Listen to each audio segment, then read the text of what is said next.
everyone. This is Christopher versus Daniel L.E. There are two Daniels, of course, L.I. and L.E. So um, here we go. Arrow key's not working. There we go. E4, E5. Okay, we got the Greco piano. Oh, knight G5. Okay, if you play knight G5, you're running straight into what's known as the fried liver attack, which is exactly what white played. The problem with the knight coming out before the bishop is the queen no longer defends G5. If you bring the bishop out to C4, knight G5 is not possible, of course, because the queen just takes it. And the idea is, after C3, knight here, they can't do this sort of thing anymore because the king just castle and the rook keeps the pawn defended.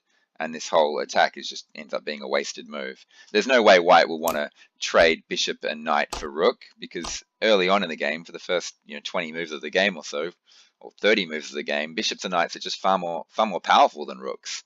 Rooks are just pretty garbage for the first half of the game. They only become very strong much later on, or once a few pawns are swapped off and there are open files. So a bishop and knight nearly always beat a rook and pawn early on in the game. And even later in the game, a bishop and knight versus rook and pawn is around about equal, although I think most players still prefer to have the bishop and knight. So yeah, you bring your bishop out first. Play bishop c5 first before knight f6. And then yeah, this is the way to do it. And then you don't have to worry about knight g5 sort of stuff. And this leads to a very long line of the Greco piano, which is which is a decent opening to play as both black and white. So yeah, what happened was knight g5, running straight into the fried liver attack. Now this is still playable. D5 is correct. He takes here. Now the key is, there are two ways you can play this. You can play the incredibly risky line, which most players consider to be just extremely bad for black now. The other one is a pawn sacrifice line, where you actually send the knight out to a5, so you don't take the pawn back straight away, and you just hit the bishop. And after bishop b5, c6, d takes, b takes, the bishop then has to move somewhere. What does the book say? The book wants to run it to e2.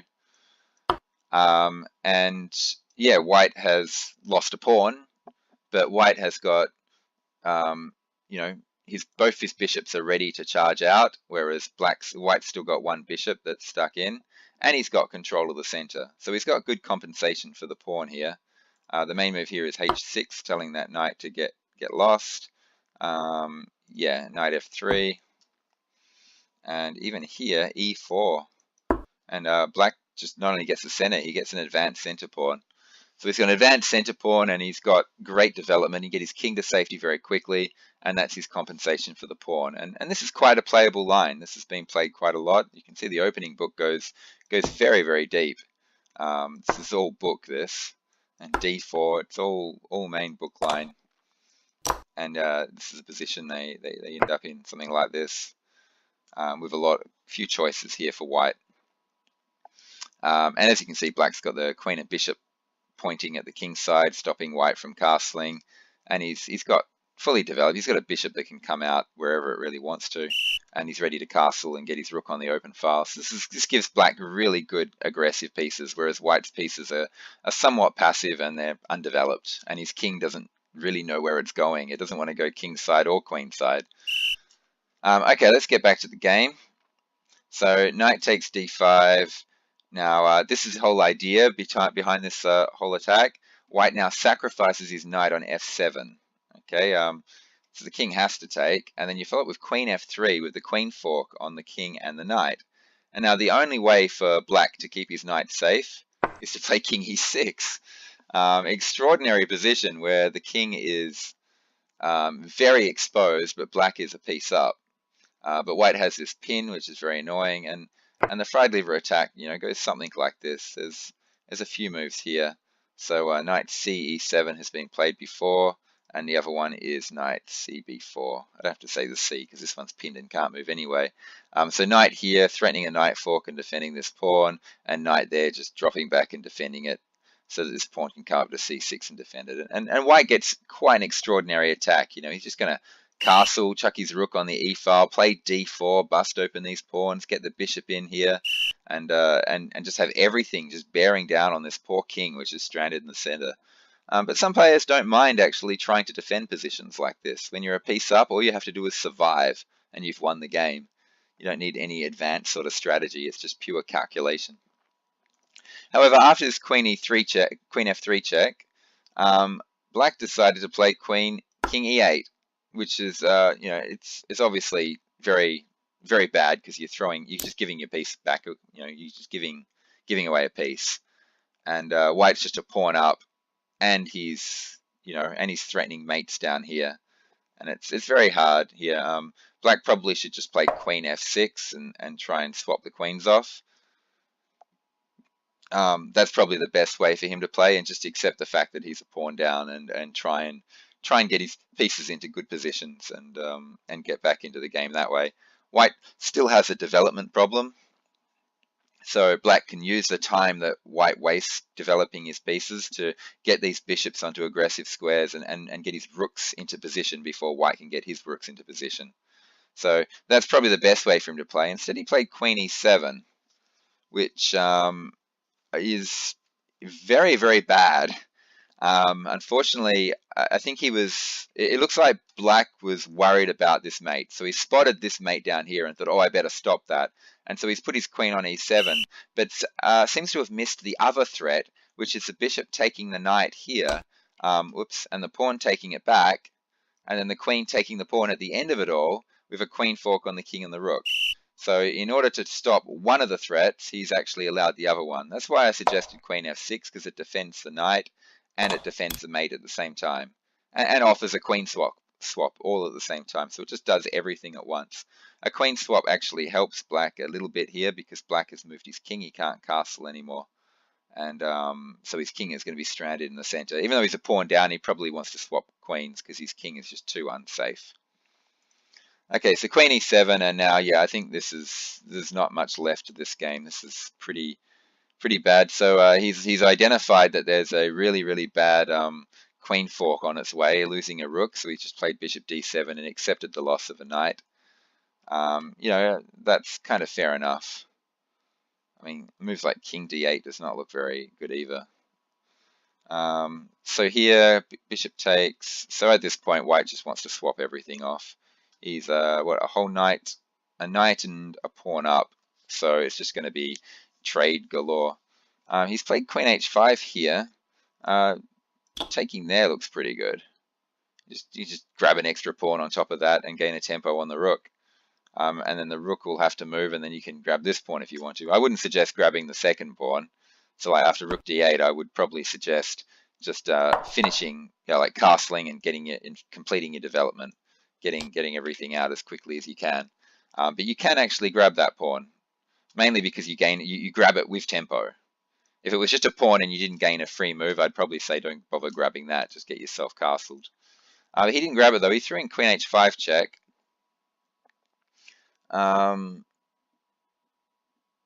Yeah, I'm not sure. Yeah, I mean, it forks the king and the pawn, so... But does he really want to take this pawn? Like, what if the king just moves to D8? I don't think you want to take this pawn. I think that's very, very dangerous. The bishop can develop hitting the queen, and the rook can threaten to come across the e-file, attacking the king. You're kind of getting your king into a bit of trouble. This pawn on E5, White almost prefers Black to have it than to not have it, because it eliminates all Black's play down the e-file. There's no threat to his king with this pawn still on the board. The moment it disappears off the board, though, this king is looking a little bit dodgily placed.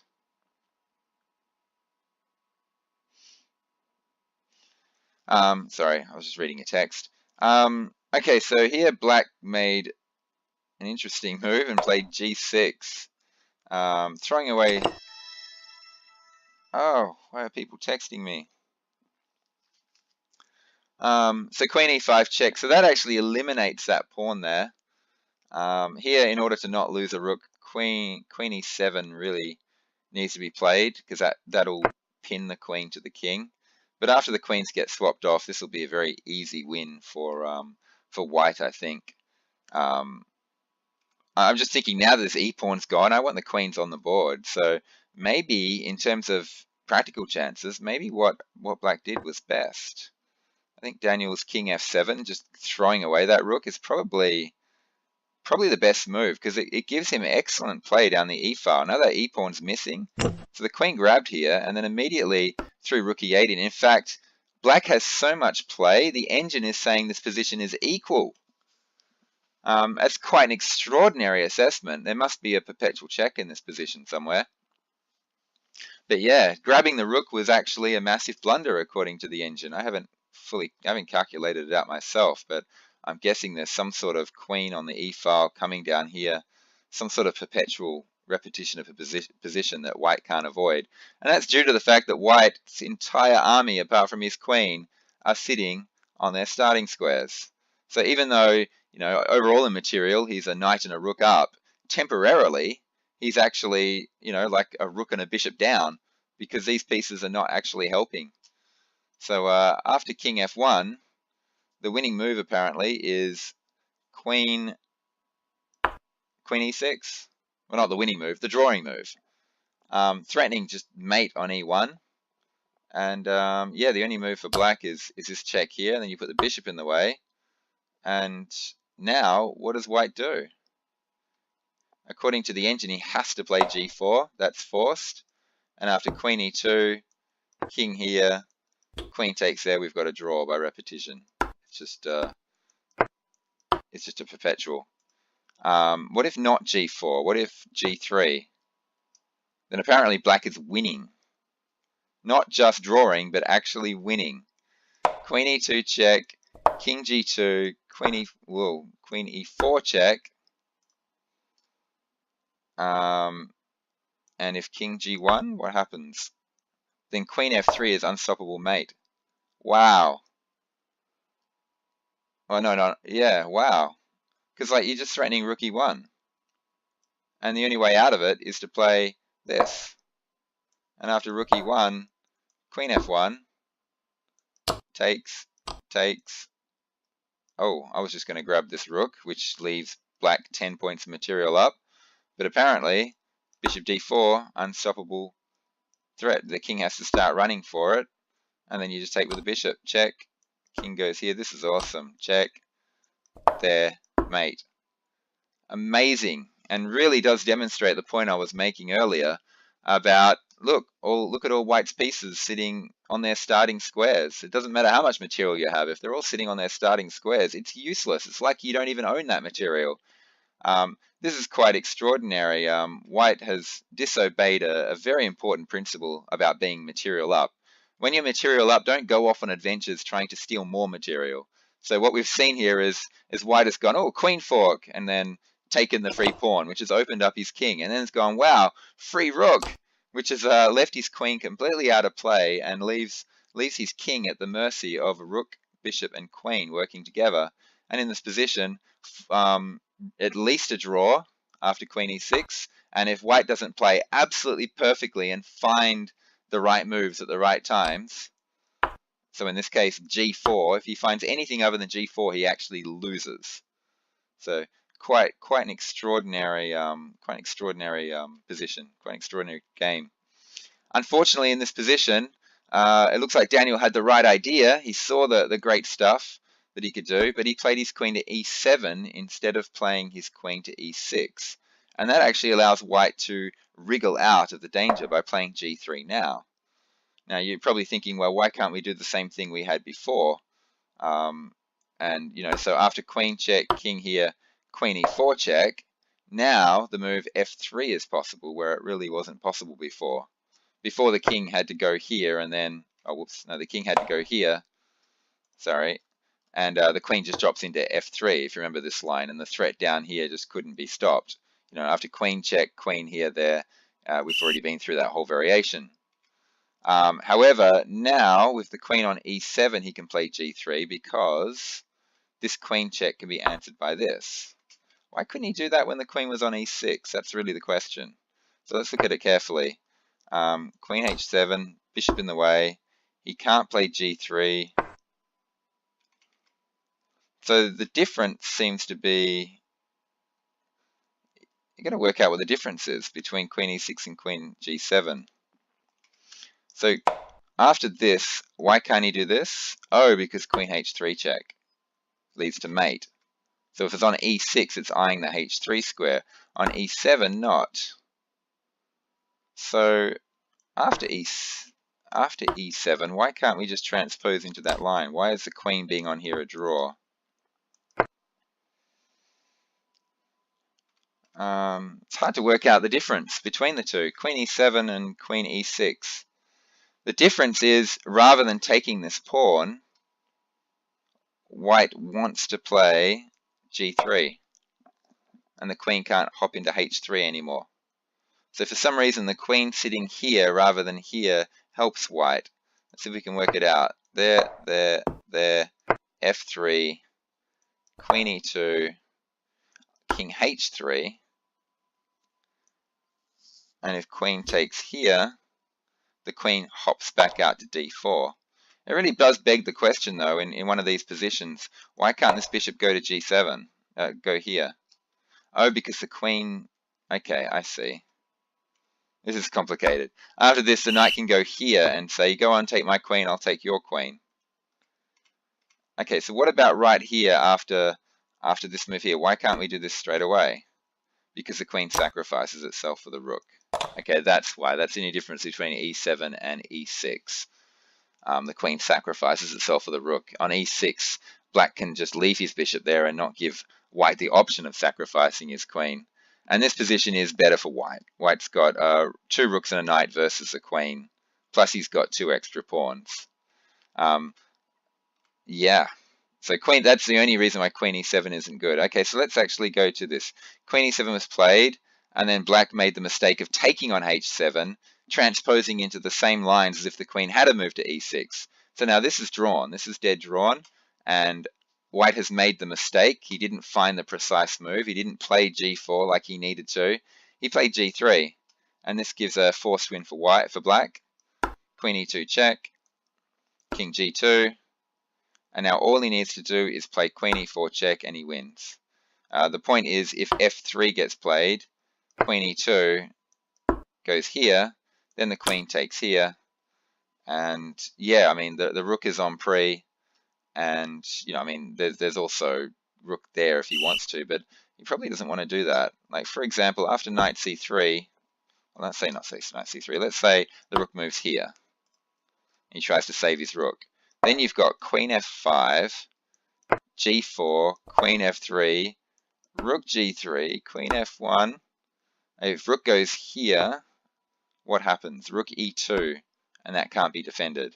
So king h4, rook e2 anyway, threatening to take here. So what about rook h3? That's answered by queen f6, king g3, dovetail mate. Or if he puts this in the way, just queen f4 mate straight away. This is extraordinary, mating the king with queen and rook. This is a lot of variations. I'm not going to go through them all. It will take way too long. So if he doesn't play f3 and he just runs his king back here, then we've seen this line before, queen f3. And you know, if just one of these two pieces had been developed, you know, there might have been a way to stop this, but yeah, now there's nothing that can be done to stop this rook e1 check, except this, which is just a forced win that we've already looked at. And the bishop going to d4, unstoppable mate. Yeah, okay, so black has unfortunately missed the forced win and instead played rook e5 here. And I mean, it's a very clever idea by the looks of it. He's trying to play rook here, trapping the queen. But I mean, the question is, why couldn't he just play rook here anyway, trapping the queen? That pretty much forces this kind of swap off, and then black has still got excellent chances. I mean, this king is so exposed. There's perpetual checks everywhere. White has to play very, very carefully to not draw this and actually turn it into a win. So king g2, rook e5. So I'm not sure. Maybe the rook was planning to go to f5 with the idea of trying to set up mates here. Unfortunately, yeah, well, not unfortunately. The rook might be able to go to f1. I don't know. So what actually happened? Knight c3. Yeah, develops the knight, attacks the queen. Unfortunately, that sort of puts a stop to all of black's brilliant plans. The knight guards his 2 central squares, and I think now white should not have too much trouble unraveling this position. So queen h4, yeah, get the queen out of there so it can't get trapped in there like it could have been last, a couple of moves ago. Queen c6 check, f3.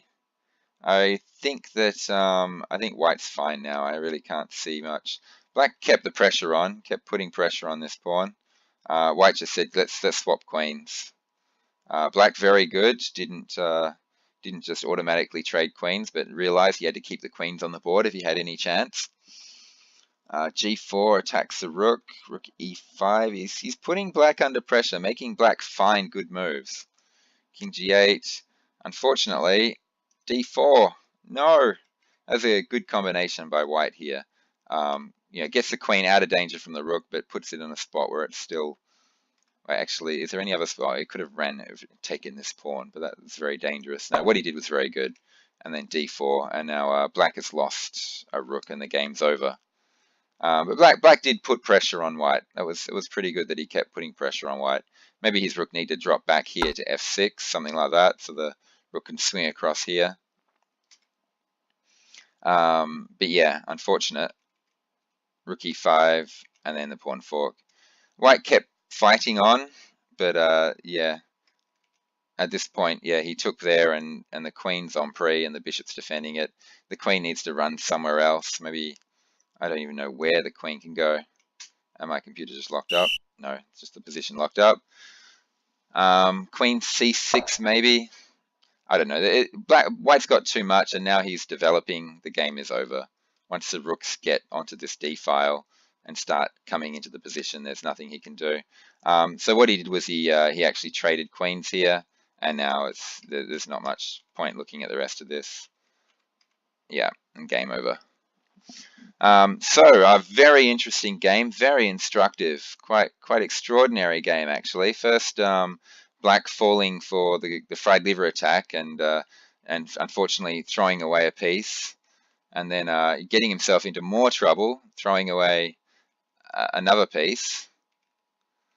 However, white decided to get incredibly greedy, stole a pawn, exposing his king, then stole a rook, leaving his queen trapped out of the game, and should have been beaten here. Should have been mated by this. Well, not beaten, but should have had a draw by perpetual. Or if he had missed finding g4, should have been beaten, because of a very instructive idea of don't expose your king, don't leave your queen trapped out of play, develop. If you're a piece up or 2 pieces up, who cares about the extra rook? Forget it. Just get the rest of your army out as quickly as you can. Okay, I'm going to leave it there. I hope everyone enjoyed that and they learned something. See you later.